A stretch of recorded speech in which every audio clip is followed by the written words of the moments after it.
I think it would be good to start with your famous maxim about what is true in the province of the mind. Could you begin by...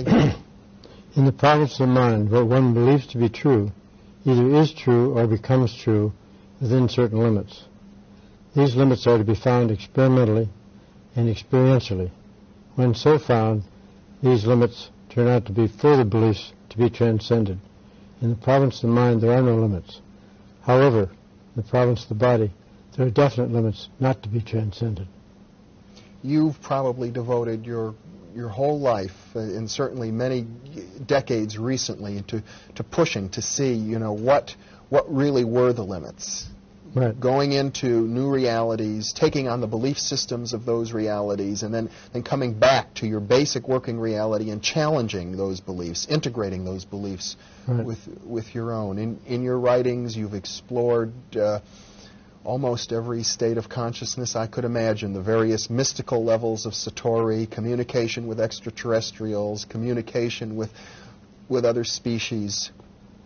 You've established probably a more significant mapping of inner space than almost any other modern person, and I think we all owe a great debt to you for that. But don't get stuck with those. I've abandoned all of them. It's impossible because there are infinities within the mind.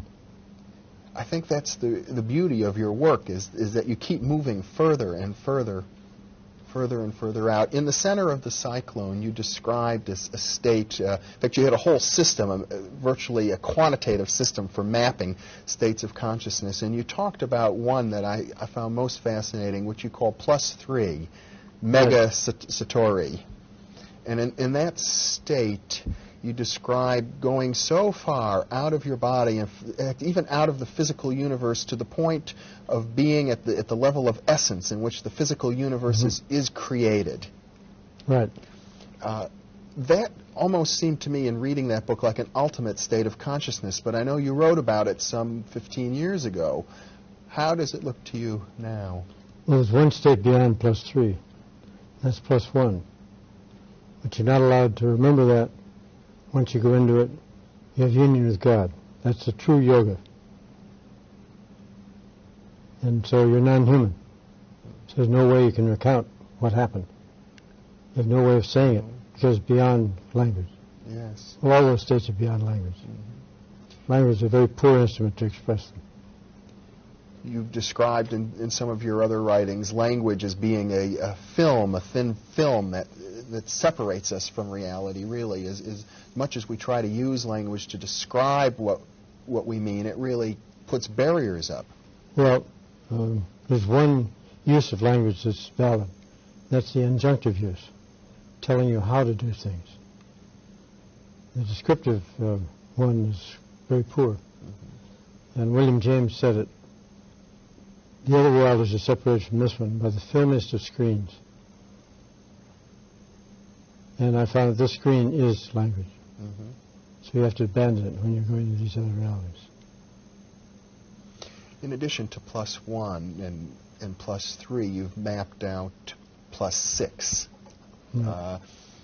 That's a state of consciousness, as I recall, in which the mind can travel to any point. Right. In physical or non-physical space. But you maintain your individuality. That must be a basic mode of a psychic explorer. I gather from reading much of your work that you spent a great deal of time in +6. Right, and in +12. +12 is the blissful idiot. You're in your body, you're right here and now, but everything is happy. There's gold dust particles in the air. Everything is good. You can feel energy moving in and out of the different psychic centers of the body. And if a bird calls, you hear it echoing through the galaxy. But that's not much use, unless you can get another bliss ninny in the same space. But many of the mystical teachings warn against getting stuck in some of these realities. Right. I haven't been in any of them since that time. Well, you also refer to, in your mapping of states, I suppose, is +48, which is sort of a perfectly neutral state. Right. +24 is the professional state. of any discipline that you're involved in, where you're lost in the discipline.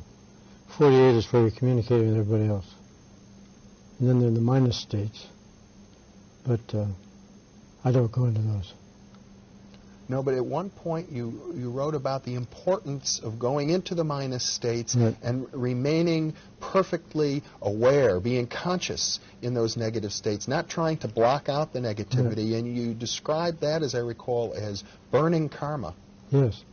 And then there's in the center of the cyclone, there's a chapter called A Guided Tour of Hell, which was minus 6. And that was awful.